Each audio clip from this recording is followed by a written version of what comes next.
Guys, bahay na ako. Actually, separate vlog na ito.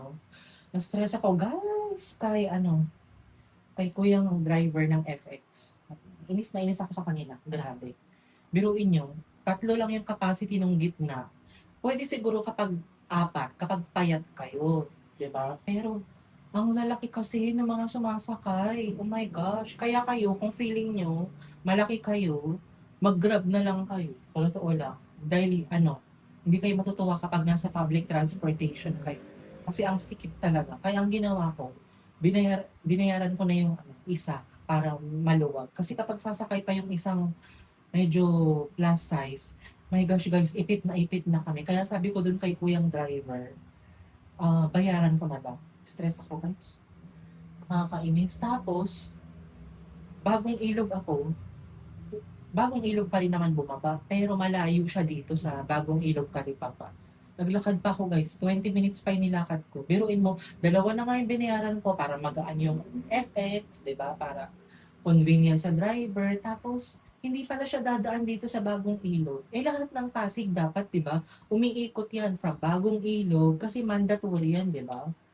My God, guys, binaba niya ako doon sa may gasolinahan. Tapos wala pang tricycle doon na nakapila. So, ang ginawa ko, naglakad ako. Di ba? Nakaka-stress. Kaya alam niyo, imbis na hindi ka magagalit, si Lord na talaga ang bahala sa kanya. Kung pwede, kunin na rin siya ni Lord. Grabe ang pahirap. Alam mo, ang sakit ng braso ko. Mabuti sana kung pagbaba ko doon may tricycle.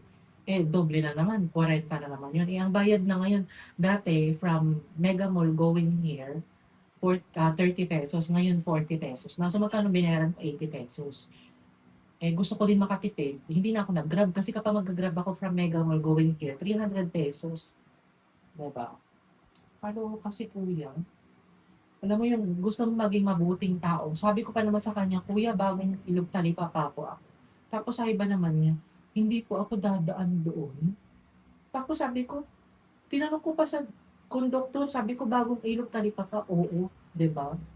My gosh, nakakaloka. Ay, yung ko tong mga pinamili ko, yung mga grocery na pinamili ko. Pero meron akong dumating na parcel. In-order ko to sa TikTok shop. Ako na talaga ang queen of parcel. Lagi na lang may dumadating. Maganda daw itong deodorant ko. Deodorant na to. Kaya hindi ako ano, bumili ng tawas. Kasi bumili ako nitong deodorant. Bakit naman ganun yung nila? Bubble wrap, napakadumi. Ang itim-itim. Totoo ba to? Bagong company pero ang bubble wrap nila napakaitim. Hmm? Hindi ako natutuwa talaga sa mga nangyayari sa akin. Kaya minsan, alam nyo, pinagdadasal ko na lang talaga sila. Tatry ko itong na to, deodorant. Kasi nakakaputi daw ng kinikili ito ang gamit ni Kylie Padilla. Ang brand is Lavojoy. Ayun, Lavojoy. Ay, nako, nakakaloka. Tapos, naputol pa yung eco bag ko. Diba? Sinubok na naman ako ni Lord. Naputol ang aking eco bag. Niisip ko na kaagad ko ano yung magiging title nitong vlog na grocery haul na may stress. Ano pa? Ayan, umpisa na natin. Bibili ako ng isang fita para may makakain ako. Pag gutom ako.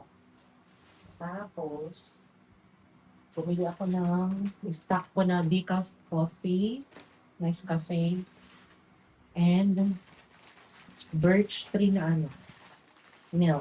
Pang creamer ko sa coffee, and Milo. Nag-stock na ako ng Milo. Meron pa naman ako dyan. Bumili din ako ng isang,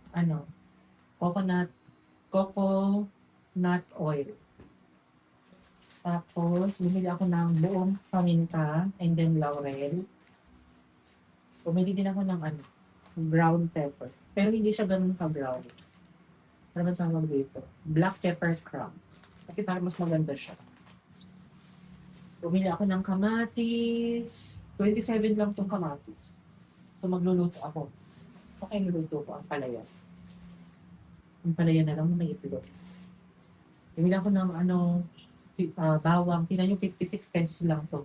Kapag bibili ka ng ganito sa sa palengke or sa talipapa, 100 plus na yun. Kaya mas mura sa grocery. Luya, bumili ako 47.43. Nainis talaga ako kay kuya, guys. Grabe. Kaya sabi ko, gusto ko mag-grocery haul. Alam mo, masaya ako. Pero, panira ng araw. Alam mo na, bukas ko pa to i-haul. Bumili ako ng dalawang cucumber, 62 pesos. Nanginginig ako.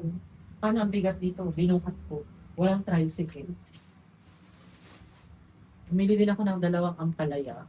Pero parang bukas nila ako mag-aampalaya para lunch and dinner ko. And, bumili din ako ng onion. 6 na piraso. Hati-hatiin ko na lang. Walang mga maliliit na onion ngayon sa grocery. Bumili din ako ng laurel. Mackerel. Ayun, mackerel. Ang sahog ko sa ampalaya. Tapos 4 na century tuna. Flakes and oil. Masabihin ko sana flex and oil. Hello. And, dalawang maliit din na mackerel. Katry ko kung ano yung mas maganda, yung maliit ba o yung malaki. Kung ano yung mas sulit. Itabi ko ito kasi pang basurahan. Pumili din ako ng 2 kilong bigas na dinorado. Dinorado. Sinandome. Yan ang aking bigas. Mag-stock na din ako ng wala na kasi akong grocery. Ngayon hinintay ko yung credit card ko sa East West Bank. Cut off today. So babayaran ko yung binili ko ngayon sa June. Diba? Yan ang benefits and advantage na may credit card. Wise. Bumili ako ng conditioner. Good for 30 days na to kasi yung ito for 12 days. 24. Hindi. More than 30 days pala. More than 30 days. Parang 45 days. Bilangin ko na. So, ito is 6, 12, 24, 24, para mga 45 days. Pumili ako ng 2 softener, downy. Pumili din ako ng Head and Shoulder. Ano yun? Naingay pala. Pumili ako guys kasi mali yung nabili ko nung nakaraan na Juicy Cologne. Ito na yung tama. Isolicious. Ganito yung gamit ng pamangkin ko si Sophia. Pinadoble ko ito kasi para may basurahan ako. And Breeze ang gamit kong sabon sa aking mga damit. 2 na yan. Good for 1.5 months na yan. Good for hanggang June na din yan kapag mag-grocery ako. June or May. Yung totoo. April pa lang ngayon. April 16 pa lang ngayon. Ganito na lang kaliit yung resibo nila o nakakatuwa. Diba? Toxic daw kasi ang resibo. So yun lang guys. Put away ko na to. Yun lang ang ating vlog guys. Na-stress ako kay kuya. Alam mo yung very relax siya. Ang pagkakasabi niya sa akin. Bakit po kasi tinanong sa konduktor? Hindi naman po siya yung nagdadrive. Lahat naman tinatanong, di ba? Tapos, pwede naman siyang sabi, pasensya na po. Wala siyang ganun, guys. My God, uminit ang ulo ko sa kanya. Tapos, alam mo, niloloko pa niya yung isang senior citizen. Sa iba naman niya doon sa senior citizen, binigyan ko na po kayo ng discount, ha? May discount naman talaga ang mga senior citizen. Diba? Sabi, binawasan ko na po ng 10 pesos yung pamasahe niyo. Sabi ng senior citizen, ay hindi. Tama yung binayad ko, 35. Sabi niya, 5 pesos lang ang senior citizen. Ay, ganun po ba? Napahiya siya. Napahiya siya doon sa mga pasahero. Kaloka. Alam mo yung mandoloko. Kaya alam niyo, siguro, lahat ng FX talaga, dumadaan sa bagong ilog. First time ko dito. Kaya sa susunod, sasabihin ko na talaga, kuya, bagong ilog, talipapako ako. Buisit siya. Ay, ako guys. Patawarin na lang ako ni Lord. Si Lord na ang bahala sa kanya. Sa panahon ngayon, alam mo sa totoo lang, sa nangyayari sa atin, di ba? Tumataas ang gasolina. Wala man silang humidity na, naku, mataas ang gasolina. Iibot ko na lang doon. Kasi alam mo, kapag dumaan ka dito sa bagong ilog, possible na kapag bumaba ako may sasakay, 'di ba?